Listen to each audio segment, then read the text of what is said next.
Ibu umpamanya udah pakai Maaf. handscoon ya, nanti saat praktek pakai handscoon beneran ya. Oke. Yang nggak kelihatan boleh mendekat ya.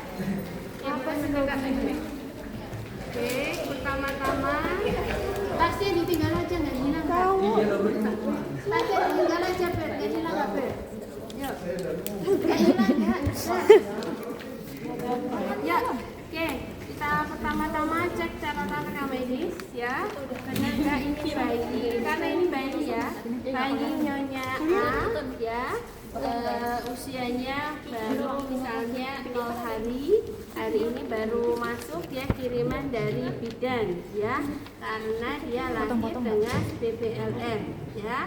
Saat ini pasiennya kondisinya lemah ya, dia refleks hisap dan menelannya lemah sehingga harus segera dipasang UGT ya. Oke, yang pertama kita sudah siapkan alatnya ini kita siapkan UGT-nya ukuran 8, panjangnya 40 cm ya. Kemudian kita sudah siapkan stetoskopnya, nanti kita langsung pakai aja. Kemudian ini ada penletnya nanti untuk memeriksa adakah sumbatan jalan nafasnya atau tidak. Kemudian ini kita siapkan potongan di pabriknya ada 2, kemudian 1 ini yang kecil ini nanti sebagai penanda ya. Kemudian ini spetnya ini kita gunakan nanti untuk memastikan apakah dia sudah masuk ke lambung atau belum ya. Oke, kemari yuk ya. Oke, kita mulai ya. Karena ini bayi ada di Berna, kita tetap komunikasi ya. Selamat siang adik, ini perawat, ini kakak, misalnya kakak Desi mau pasang OGT ini ya. Misalnya dia sudah ada di ruang perina tapi nggak ada ibunya. Jadi kalau ada ibunya baru kita bisa komunikasi seperti biasa ya. Jelaskan tujuannya. Perkenalkan saya perawat Desi yang siang ini akan melakukan perawatan kepada bayi ibu ya, bayi nyonya A misalnya. Anak-anak ibu lahirnya berat badannya rendah harus segera dipasang UGT untuk membantu pemberian nutrisinya ya. Nah, untuk pemasangannya ibu nanti ini selangnya akan dipasang melalui mulut ya. Kemudian nanti akan kita masukkan, waktunya kurang lebih pemasangannya hanya sekitar 5 sampai 10 menit ya. Ibu ada yang mau ditanyakan tidak? Tentunya nggak perlu pertanyaan ya. Kita siapkan semuanya ya. Oke, jangan lupa cuci tangan ya. Sudah cuci tangan kita gunakan handscoon ya. Oke, sudah gunakan handscoon ya. Oke, sudah. Berdiri Mas Wahyu. Tadi mau ngambil bisa iya. nggak dipercaya aku katanya. Kaget. Oh. Tiga pasang aja kaget. Udah, Oh ya udah. Terus dikasih berapa sang? mintanya 5 aja. Gua Oke. ujungnya habis ini gua. Udah habis. Iya ini gua. Oh ya udah, ini udah habis itu bawahnya. Iya. Iya nggak tahu. Ya, di atas. Oke, kita pasang handscoon ya, bisa. Oke. Kemudian pasangkan tangannya ya, ditaruh di alasnya, di leher ya. Nah, itu dekatkan ya. Kemudian kita siapkan ya Gua yang masukin ya, Bi. Gantian. selang UGT-nya. Ukurnya dari mana? Telinga ke Telinga ibu dari sini biar kelihatan sama kalian ya. Dari telinga kemudian ke hidung. Kita singkatkan dulu ya. Kemudian sampai ke prosesus si Hoideus ya. Oke, kemudian kita beri tanda. Nah, kita plester. Ini sebagai batas nanti kita memasukkan supaya nggak kelebihan ya. Kalau sudah, ini kita pasangkan kembali ya, sudah dipasang, kemudian dikasih ya, dikasihkan gel. Oke, sudah. Kemudian kita buang, kemudian kita posisikan ada di ekstensi, boleh di bawahnya dikasih kain lagi mengalas ya. Oke, adik kakak izin masukkan ya, walaupun dia bayi tetap izin ya. Bismillahirrahmanirrahim. Nangis itu, Bu. Ya. kita masukkan terus ya. Kalau bayi nggak bisa untuk perintah nelan ya. Kalau ya Ini kayak geli gitu nggak sih suka. ya. Oke, ini mentok ya. Kemarin masih bisa masuk. Ini kelihatan ya? Oh nggak kelihatan ya. Oke, ini sudah masuk ya. Mentok ya. Sampai Ya. sini batasnya. Kemudian kita fiksasi dulu, baru nanti kita tes ya. Iya betul. Fiksasinya kita silang.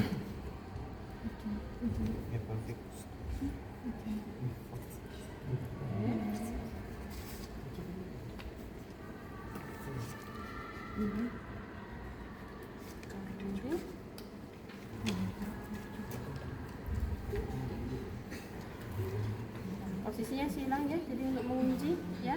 Oke, kemudian kita pastikan yang kedua apakah dia masuk ke lambung atau tidak. Siapkan 3 cc karena masih bayi ya, nggak banyak-banyak apa-apa.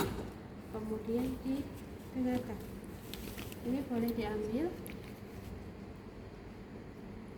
Oke, kita masukkan, kita lipat dulu ya. Oke, letakkan ya, tekan. Nah, kita tekan ya. Kalau terdengar blok, dia masuk berarti sampai ke lambung ya. Oke. Kemudian yang kedua adalah menggunakan kertas lakmus ya. Kita ambil adalah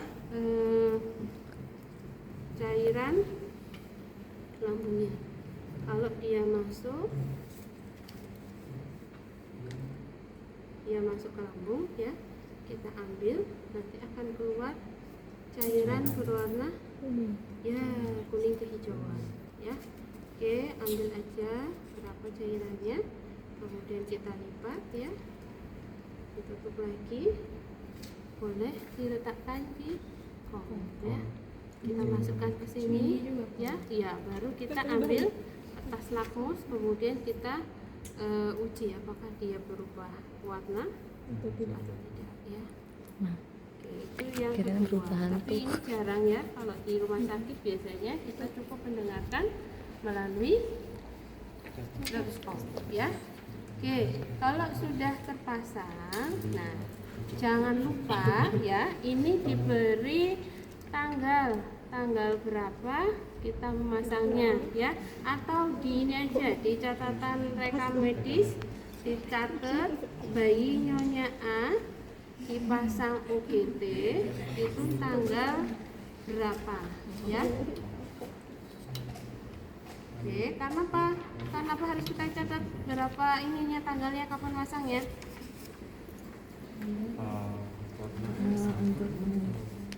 Apa? Maksimal pemakaian ini berapa hari? 3 Paling lama? 7 hari. 7 hari Ya. Jadi kenapa kita harus catat? Salah satunya itu ya, supaya kita tahu ini sudah 7 hari atau belum. Kalau sudah 7 hari, dia sudah waktunya untuk diganti ya. Kalau dia tidak memasang lagi, berarti kita lepas. Tapi kalau tetap masih harus dipasang, kita akan memasang lagi ya. Nah, ada OGT yang berbahan silikon. Kalau silikon dia waktunya bisa lebih lama, yaitu kurang lebih 1 bulan ya. Tapi kalau yang model biasa seperti ini 7 hari, maksimal 7 hari ya. Lewat 7 hari dia harus dilepas ya, nggak boleh masih dipasang ya. Oke, kemudian yang kedua ya, yaitu terkait dengan pemberian makan. Nah, besok kalau pas dinas di Perina ya, di Perina itu ada waktunya kita akan memberikan makan kepada bayi-bayi ya. Itu waktunya biasanya tiap 2 jam sekali ya, tergantung nanti dari masing-masing pasiennya ya. dia akan dapat berapa cc setiap kali memberinya.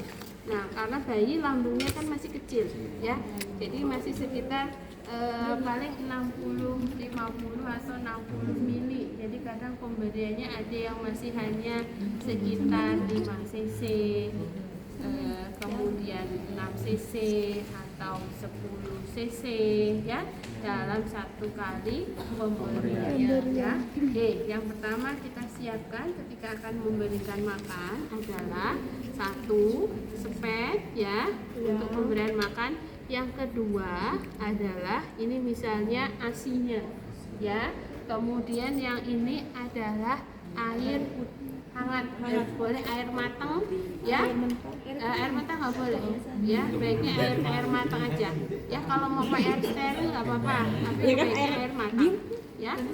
Oke, sudah kita siapkan. Nah, ketika menyiapkan ASI, biasanya ibu-ibu bayi itu kan tidak setiap hari datang ke Perina. Dia hanya datang memberikan ASI ya ke Perina. Dan ASI ini biasanya disimpannya di dalam kulkas. Nah, cara menyiapkannya yang ada di freezer itu tidak boleh langsung dipakai. Itu diturunkan dulu di pintu kulkas atau yang di bawah. Nah, kita ambil yang di pintu atau yang di bawah. Nah, ambil, siapkan mangkok berisi air hangat ya, kita rendam. Nah, biarkan dia sampai mencair. Kemudian dituangkan ke dalam tempat dot ya, boleh ditutup. Kemudian kita hangatkan kembali pakai air hangat sampai dia teraba hangat kuku ya. Hangat kuku dia seperti apa Bu? Ketika ya nggak terlalu panas, nggak terlalu dingin ya. Sudah disiapkan di dalam dot tadi, boleh kita siapkan nanti atau misalnya sudah kita tuangkan ke tempatnya ya. Ini yang kita bawa ke pasien ya. Sudah disiapkan di sini air matang, air hangat, kemudian ASI, kemudian yang ini ada spek ya, kemudian ada bengkok ya. Oke, yang pertama kita lakukan adalah ketika akan memberikan ASI ke bayi, cek kepatenan OGT. Kepaten diceknya gimana Bu? Ininya lepas enggak? Plasternya lepas enggak? Selangnya ini masih tepat di lambung apa enggak?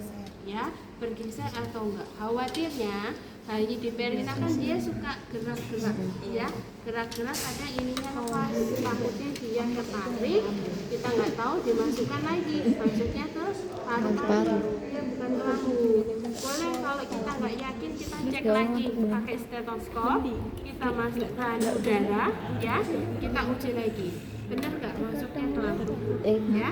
Tapi kalau sudah yakin ini ternyata masih tepat kepatenan jalan UGT-nya, baru kita lakukan yang pertama adalah residu. Nah, residu itu kenapa kita lakukan residu? Karena kita mau melihat apakah lambung si pasien ini ada perdarahan atau tidak ya. Oke, setiap kita mau memasukkan ini kita wajib melipat ya. Oke. Ya, kita lipat, kita tarik ya. Nah, nanti akan sisa-sisa cairan yang ada di sini akan ketarik ya. Nah, kita lihat warna yang ada di sini apa? Apakah dia sisa dari ASI, bening campur ASI yang mental? Apakah dia berwarna coklat? Kalau coklat itu berarti resiko ada perdarahan lambung. Kalau ada perdarahan lambung kita lapor. Biasanya kalau ada perdarahan lambung, pasien akan dipuasakan, tidak jadi diberikan ASI gitu ya. Oke, kalau sudah yang tadi kita residu kita buang ke bengkok ya. Kemudian kita bilas dulu, boleh bilasnya pakai 1 atau 2 cc kita ambil ya. Oke ya, kita ambil ya. Atau maaf, kita belum dari sini, nanti susah kita lepasnya ya. Kita pasang ya, kita ya ini kita lepas dulu. Oke, kita berikan air dulu, kita bilas dulu ya. Nah, kita bilas dulu kan ini masih kotor. Bilasnya nggak usah banyak-banyak, 2 cc aja ya. Kemudian kita tegakkan, biarkan dia mengalir ya. Iya, nggak boleh kita dorong ya. Kenapa nggak boleh didorong? Iya, Takut tersedak. sedaknya kenapa kira-kira? Karena Nah, alasan iya tersedak boleh, tapi kita logikanya adalah kalau kita mendorong air dari sepet ini, maka yang keluar dari selang ini itu biasanya akan memancar ya. Kalau dia memancar, lambung ini kan ada pembuluh darah dan ada saraf, ada otot ya. Kalau dia terdorong, maka dia akan kaget ya. Kalau kaget dia akan merangsang refleks vagal. Maka pasien kalau ada terasa refleks vagal dia akan muntah. Makanannya akan terdorong ke atas. Kalau muntah keluarnya takutnya dia masuk lagi ke respirasi saluran pernapasan ya. Jadi dia nggak boleh kita dorong. Yang kedua ya, karena kalau kita dorong dia akan ada tekanan kan, tekanan sampai ke dinding. Selain merasa refleks vagal, dia nantinya juga akan melukai dinding lambung ya, karena tekanan yang kita berikan ya. Oke, jadi sebaiknya kita tuangkan asinya ya sesuai dia tadi takarannya berapa. Kalau dia 5 cc atau 10 cc, maka kita tunggu sampai dia habis. Bu, lama Bu, ya memang ya. Iya, pegangin aja ya, biasanya nggak lama ya. Makanya satu perawat itu wajib menungguin satu bayi ya, nggak boleh disambi-sambi. Itu lama nggak Bu? Nggak lama, dia paling hanya berapa saat ya. Makanya karena kan di sini biasanya hanya berapa sih bayi, biasanya hanya 8, 10 ya, atau biasanya malah 5 cc, tergantung dari berat badannya, nggak banyak ya. Oke, kadang ada ya sedikit ya. Oke, sudah ya. Kalau sudah mulai ini turun, jangan sampai habis. Pastikan di sini masih ada ASI ya. Kita lipat kembali, kita tuangkan air, kita bilas ya. Bilasnya berapa? Kurang lebih 2 cc. Kita bilas sampai di sini tidak tersisa ASI yang ada di selang ya. Kalau sudah, kita lipat lagi. Oke, kemudian ini kotor ya, kita tutup ya. Sudah, kita lepaskan. Kemudian kita bikin pasien ini sendawa. Kalau di perina kita nggak bisa gendong, kalau di inkubator kan nggak mungkin kita gendong lagi, kita pupuk ya. Maka boleh kita posisikan agak tinggi, kita tambahkan nanti dengan kain ya, agak di semivoller, atau posisi dia miring memeluk guling. Nah ya, ini nanti dimiring, tangannya nanti ke kanan ya, kaki ini agak mundur ke bawah, kaki kanan yang miring ke sana. Jadi pastikan kalau nanti dia muntah, dia keluarnya tetap ke samping, dia nggak lagi masuk ke saluran pernapasan gitu ya. Oke, jadi besok seperti itu kalau memberikan makan pada bayi di perina ya. Oke, nah setelah itu kita observasi dulu, ada nggak muntah pada bayi ya. Kalau selama kurang lebih 30 menit nggak ada muntah, berarti aman ya. Kita bisa kembali ke ruangan, catat di rekam medis ya. Jam berapa ini? Misalnya jam 13 diberikan ASI sebanyak misalnya 5 cc plus bilasnya tadi berapa? 2 cc di awal, 2 cc di akhir, 4. Jadi 4 ditambah 5 totalnya 9 cc ya. Jadi makanan plus cairan yang masuk totalnya adalah 9 cc ya. 2 jam kemudian, jam 1 berarti jam 2, jam 3. Jam 3 kita datang lagi, kita ngasih ASI lagi. Itu ya. Oke, itu cara pemberian ASI pada bayi Bayi melalui melalui UGT. Ya, oke. Nah, pesan ibu.